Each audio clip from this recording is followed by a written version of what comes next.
Saul started prophesying, which was not in his line of doing things. He was a warrior. He was good in his warfare, but he was never a prophet. He was never given the power to rule over God's people.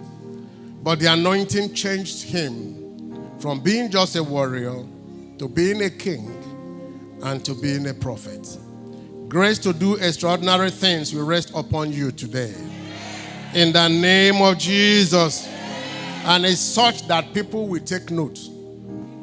People will take note and said, he wasn't doing this before. She wasn't like this before. What has happened? Then you will say to them, the Lord has anointed me. And the Spirit of God came upon me. And the Spirit has turned me to another person. That is your testimony from today. That is your testimony from today. In the name of Jesus.